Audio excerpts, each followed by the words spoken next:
Hello, it's great to see you all. I'm Elliot Shane, 16 Rivers Press. And, I just really want to touch down on how powerful it is to have us all together in a room. And I know not everybody's equally comfortable with that, but this is part of why I pushed for this, because there's so much screen, there's so much life without life. And when I think about the tradition of poetry readings and people coming together to search for deeper meaning, I don't know about you, but I just can't imagine letting that slip away, despite the inexorable push of technology and all that. So grateful that you're here, so grateful that you're here, and I hope you feel that too. Let's see, I got a few things to say. I want to thank Judy, because it was her infectious enthusiasm that got the ball rolling for this cooperation between Dominican and 16 Rivers. And there's some other people at Dominican. Natalie Babler's here, and she makes it all work, actually. And Christina is here too, and she also is making it work. So that's great. We have 16 Rivers members here. 16 Rivers has been around for over 20 years, and it was founded, and Jackie Cudler's here, right? And she was one of the founders. And Terry, you were a founder, right? Yep. And so Terry right here was a founder. Just imagine having a vision like that. We're going to have a collective. Nobody's going to get paid. We're just all going to get together as a collective and make poetry happen and keep it happening. Good poetry, that's quite a vision, and over 20 years it's still happening. We do have a contest annually. I want to mention that. We have an annual contest. That's how we bring new people into the collective. Obviously people drift away, so we need to bring new people in and publish new, exciting Northern California poetry authors. And from November 1st until February 1st is our annual submission period. So you can go online, and the 16 Rivers website is on a computer back there, so you can take a look, or you can do it on your own, 16riverspress.org, and look at how you might submit if you have a manuscript rattling around that you think is, worthy.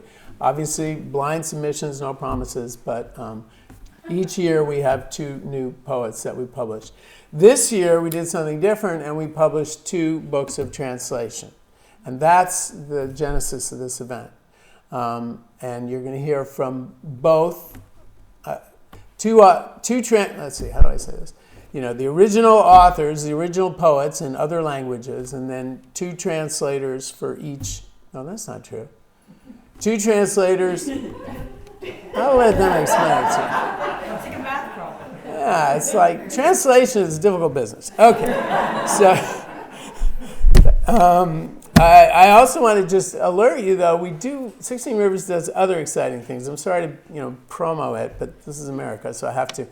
And back there we have anthologies, and we have this anthology that just keeps living called America, We Call Your Name, Poems of Resistance and Resilience, if I got that right. And this year, Murray Silverstein and others led a teen chapbook, a teen contest. So young people, teenagers around the country were given that book, put the book in their hand, and then they were asked if they so desired to respond to a poet in the book, famous poets in the book, and respond with their own vision. So, think about it, their own vision. What are the teenagers thinking? What are the 20-somethings thinking?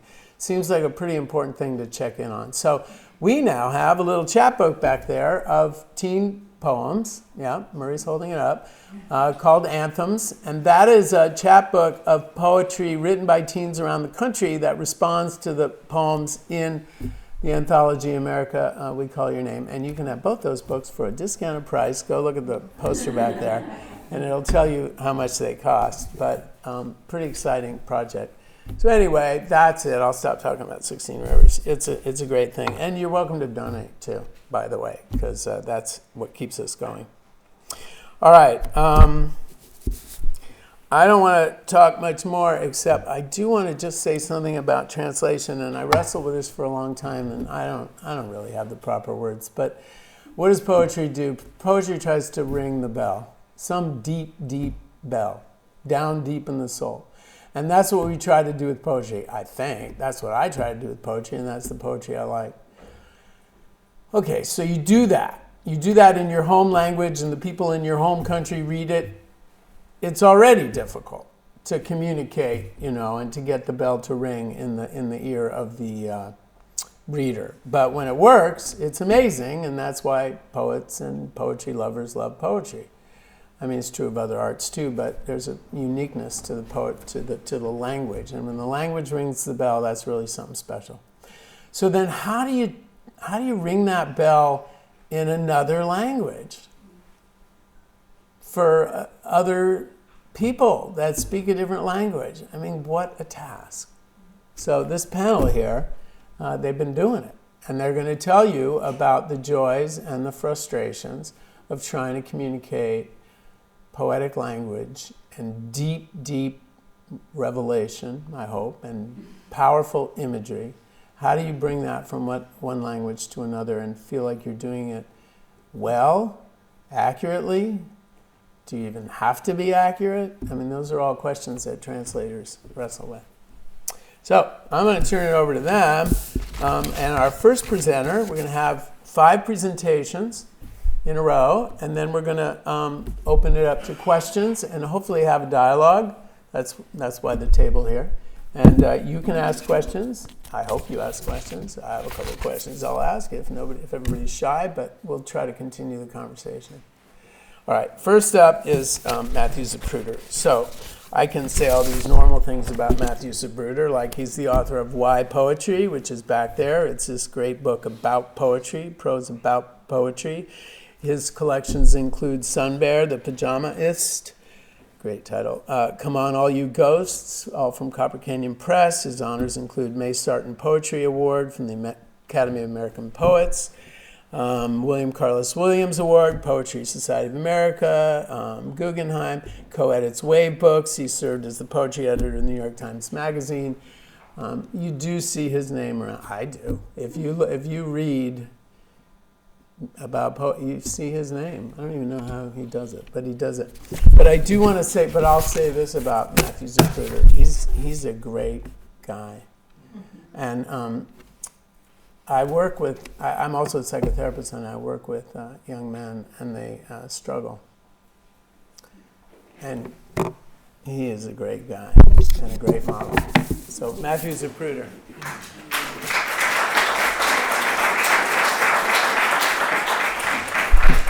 Thanks, Elliot. I thought he was going to offer a free session or two to me. So I guess where that was going.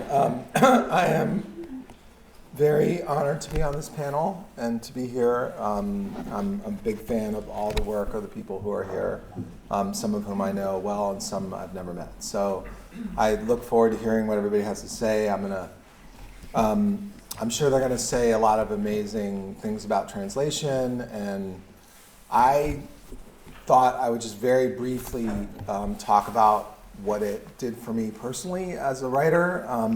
I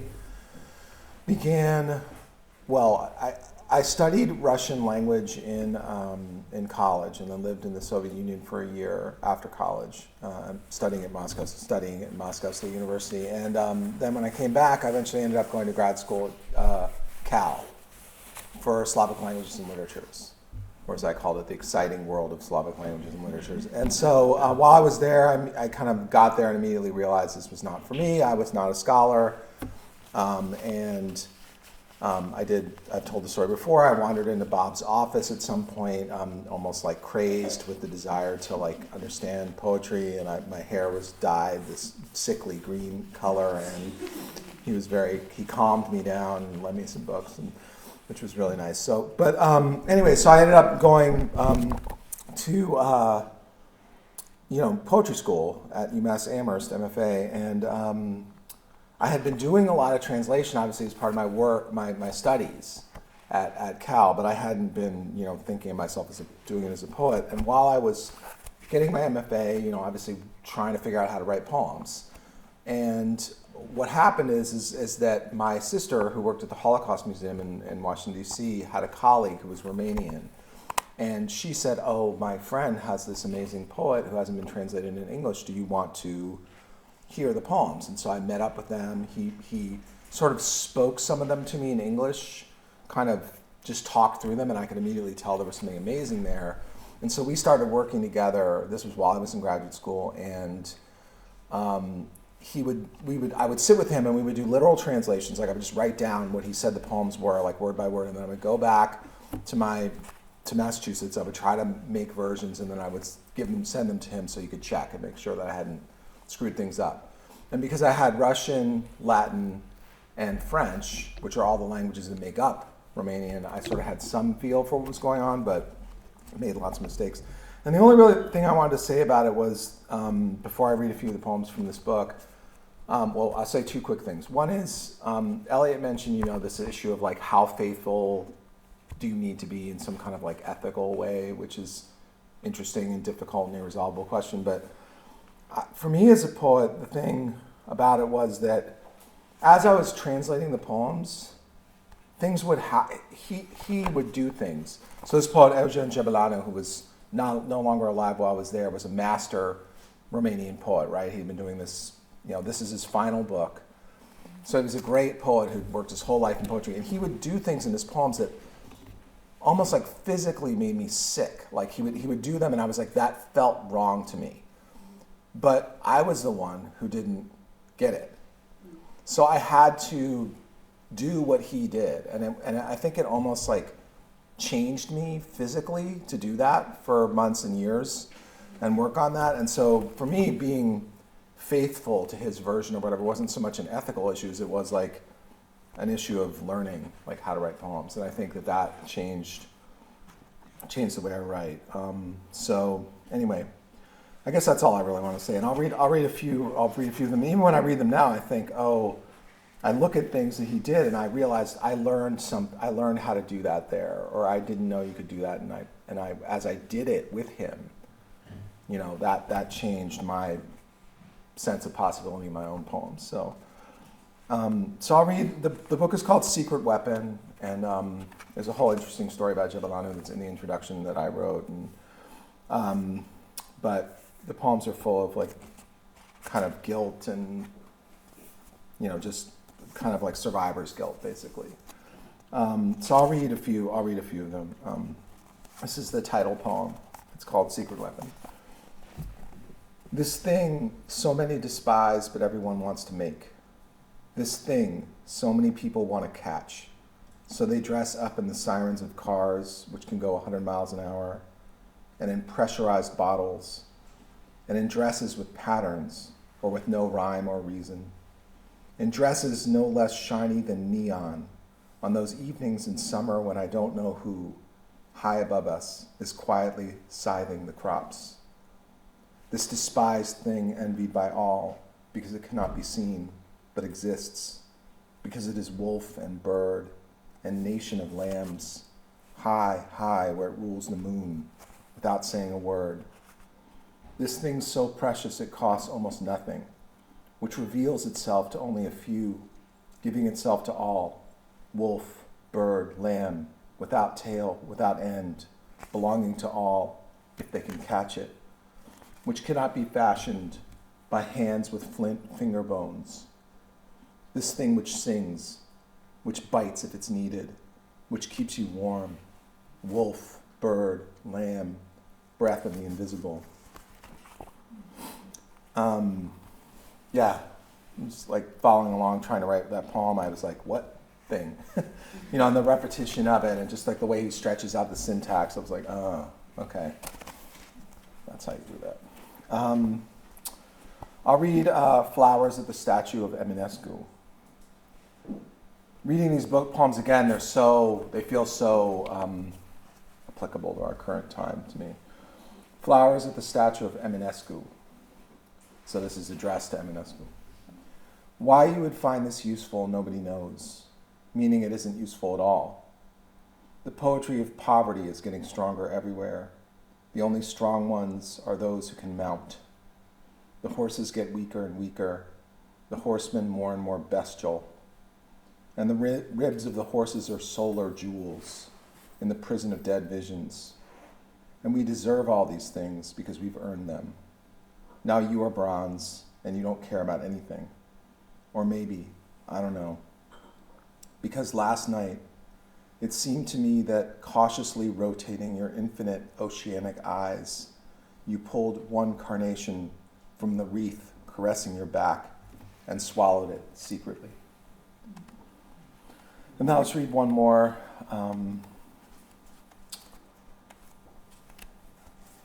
It's the last poem in the book. It's called How I Died. How I died. Without any torment, only a weakness. And even that was no longer mine. Like a few liquid branches from a former oak in a forgotten, faded photograph. One branch was summoned this way, one summoned that way. The others were all summoned other ways. And the oak was now a sort of water, a sort of sea of piano keys, every key a transparent spade, and every lip of water indifferently murmuring the spade and the shovel. And I overheard 2 leaves whispering, "Look, Father is dying." Okay, thanks.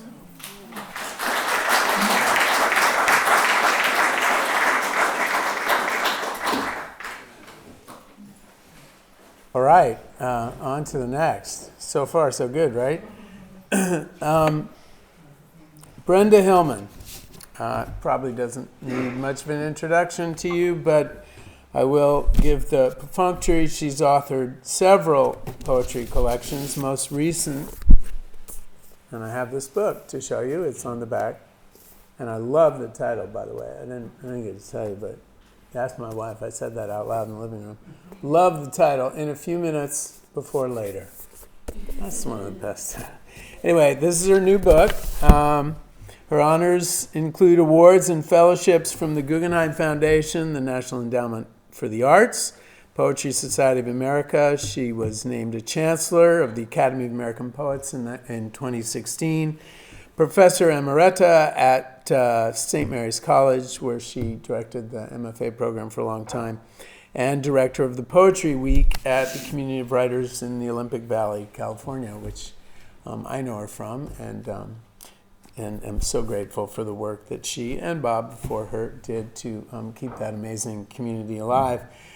She really is a force, and people love her, and I love her. And I was trying to think, what could I say to her? And this word came to mind, and I couldn't get it out of my head. And I hope you don't get offended, but the word is pixie-ish.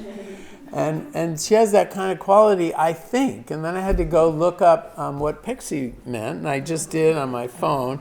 And I just want to tell you, they're Anglo-Saxon elves, but this is the thing that's so cool. Pixies are believed to inhabit ancient underground ancestor sites, such as stone circles, barrows, dolmens, ring forts, menhirs, whatever that is. Anyway, so did you know that about yourself? that you actually inhabit ancient ancestor underground sites? Well, I think of myself as a Celtic witch, but I guess they're That must be what I was picking up. Brenda Hillman.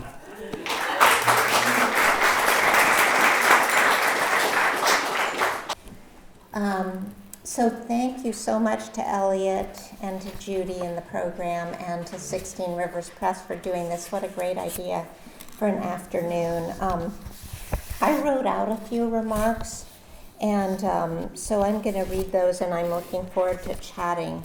And I should say some of these books that I'm going to refer to are back there, not the one by Zhang Wei Che, which I didn't have more than one copy, but if you can't afford the books, I can treat you to one.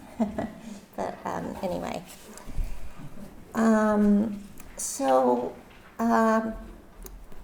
I have 4 basic ideas here that I hope to squeeze into 14 minutes.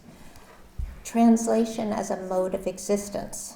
Translation can be thought of in a very general sense, the way poets translate existence and situations by the very act of writing itself. This existence includes the living, the formerly living, the never having lived, the dead, and as poets we are responsible for translating these layers of actuality. When poets deploy highly symbolic language or make metaphor, and Eliot talked about this in his intro, even in their native languages, they are also translating. Metaphor involves having two thoughts simultaneously and is an exciting form of translation. Like metaphor, practicing nonviolent resistance is an act of translating nothing into action. Being beside other humans who have different points of view is a form of translation. Being at a negotiating table during a war, trying to resolve economic injustice, involves translation not only of languages but also of values. My own poetry makes bridges between spiritual states and material ones in a conscious way. The tradition I feel most a part of is a lyric experimental tradition that engages with environmental and spiritual investigations. I like to deploy a variety of forms and voices to make this happen. 2, translation from languages you don't know. Translation from languages you don't know well is a possibility. It's a way to make the world larger. When Bob and I were in residence at the University of Iowa, I was approached within half an hour of a meeting of international poets by 2 poets from opposite sides of the world asking me to help render their poetry into English. Despite my reservations, I was talked into helping render these fine poets' work into English from languages I do not speak. I was dependent on co-translations in both cases. One is a Korean poet of some renown, Jungri Chae, who was at the time just learning English, and here's her book. And this is still in print. It's called Instances, and it's a really wonderful thing. I told her I had no Korean whatsoever, and she said that was not a problem. But problems did arise. After several false starts, we found an American scholar who lives in Korea, Wayne DeFreemery, a Marin County native. And now a professor Dominican. Yay! Is that so? Woo! This is such a good way to receive the news. Yay, welcome, Wayne. Who agreed to help us out. And he worked with Che to transliterate some of the poems for what would be a slim volume of selected poems. Che's work can be described as poetry of radical freedom, freedom to make images and metaphor, freedom to write her mind. And I want to say as an aside, translating images is so much easier in some way than translating wordplay or syntactic complexity. So if a poet is very imagistic, you're on much more easy ground, though it can still be tough. Her poetry has lyric power and extreme emotional states, and some aspects of it translate well because it is highly imagistic. But I was told she engages in a lot of wordplay, as do I, and this represents a translation problem. I've been told repeatedly that my work is hard to translate because of wordplay. I also worked with a Libyan modernist poet, Ashur Etwebi, who has an intimate knowledge of English. And here's his book, and it is back there, and there are several copies of it. And we worked with a student. He has knowledge, really good knowledge of English. We worked with a student from UC Berkeley, Diala Haidar, who has Arabic. Etwebi proved to have great flexibility about the translated work, and I was really interested in what Marjorie was saying about changing the poem to get it into, and I'm hoping we can talk a little bit about this afterward. I would say about any given poem, that doesn't sound good in English, and he would say with great humor, well then, we'll change the Arabic a little. I've brought an example of the poetry, and it's on your sheet, and we'll look at it in a second. In the example from Etwebi, you'll see that one of the problems of the translation we ran into in Arabic script, the alphabet is, of course, different. So the word the country going down is not the same at all. What is lost? I can go back and forth about this because I think it's wonderful to have helped render a poet's work into another language, but I'm not sure I would ever try it again. So I'm gonna just read this poem. So it's on one side of your sheet. Emma's bridge is moaning from the weight of empty shoes, from screams at the opening of the tunnel, from breaths rolled along by the feet of hatred, from fire that burns the river grass. Emma's bridge is a coffin as large as the country. So of course, it's a visual thing having to translate, and of course, you're reading in a different direction in Arabic, and so it's such an approximation. You're just getting really a big leap there. It's a visual translation as well as a linguistic translation. So my third point here, translation from languages you know a little better. After I became involved in a third kind of translation for which I was slightly better suited, helping to render the work of a Brazilian poet, Ana Cristina Cesar, into English. So here's her book, and there are copies of it back there. She's really beautiful and looks like a rock star, which she is in Brazil, a rock star. Sadly, she died young of her own hand. My 98-year-old mother, who was born in Brazil, her first language was Portuguese, and has a complete command of her native Portuguese, worked with me, and this was when she was in her late 80s, early 90s, to translate this famous book of Ana's, A Teus Pés, At Your Feet. I have only a little Portuguese from my childhood. I went to school in a kindergarten in Brazil and in first grade. But I'm relearning the language to have more access to the text.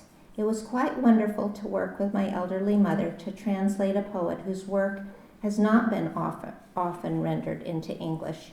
It has been much easier to parse the material than it had been for the other poets, of course, just because I have the little Portuguese and the sounds were very familiar to me.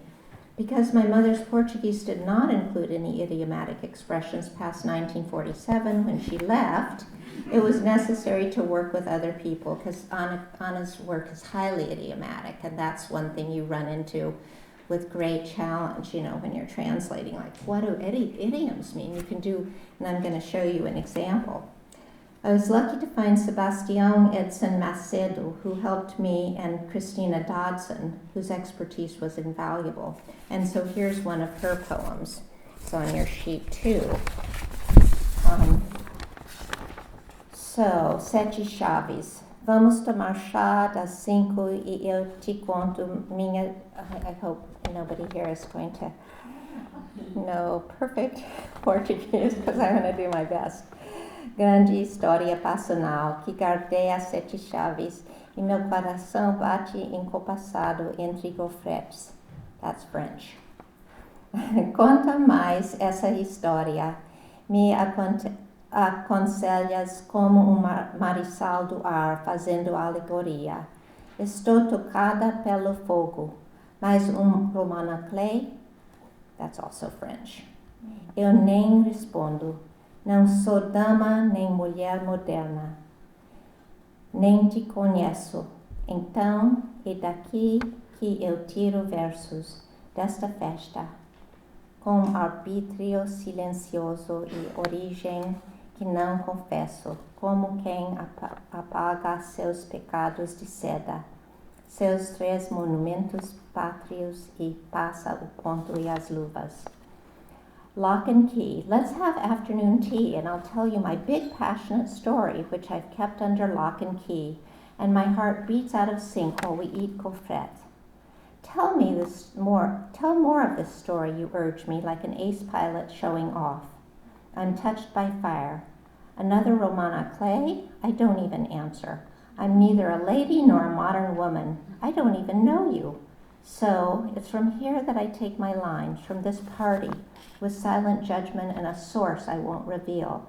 like someone who wipes away her sins of silk, her 3 national monuments, and is done with the whole business. This poem was a nightmare to translate. And here's the reason, because there's so many tonalities in it, and she uses, French, and do you translate the French? No, you don't in our case. We decided not to because she uses multi-language. And she also uses English expressions sometimes. She's very tonally like zipping around all the time. And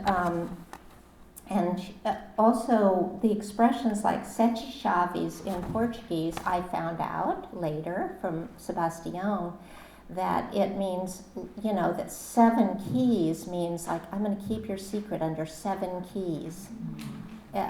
So there's no expression like that in English. Lock and key was the closest we came. That's an idiomatic expression.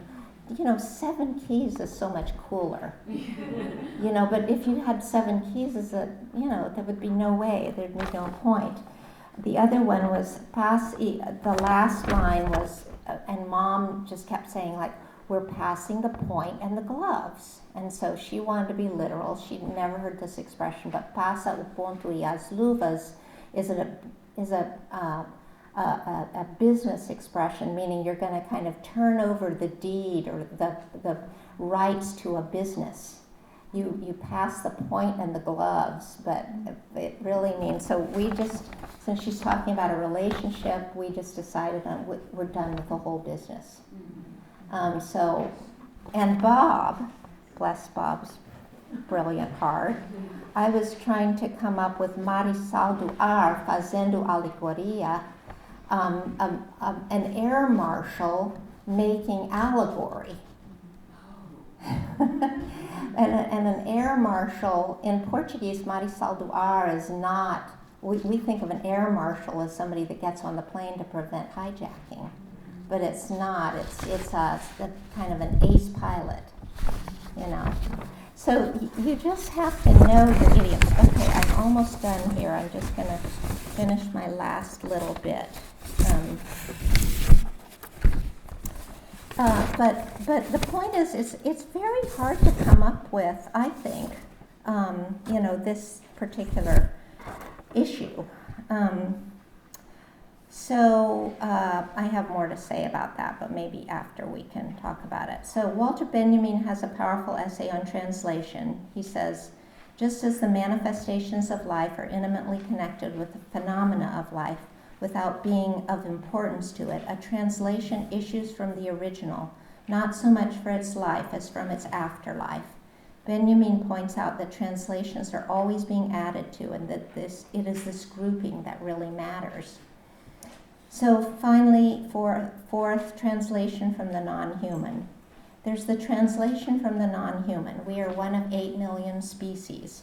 I started using animal sounds in my poems in the 1980s and got a lot of criticism for it.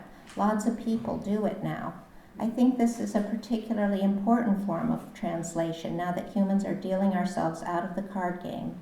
I like to use birdsong and other animal sounds in my poems, and translating what they mean is completely impossible. Birds, creatures, and many kinds of plants give way to unusual shapes and forms, and I wish to translate the ineffable in the work itself. Representation of a purely impenetrable state of being non-human seems both beautiful and accurate to where our species is at the moment. It seems a good attempt at humility. So I'm hoping we can talk about some of these issues after. Thank you so much.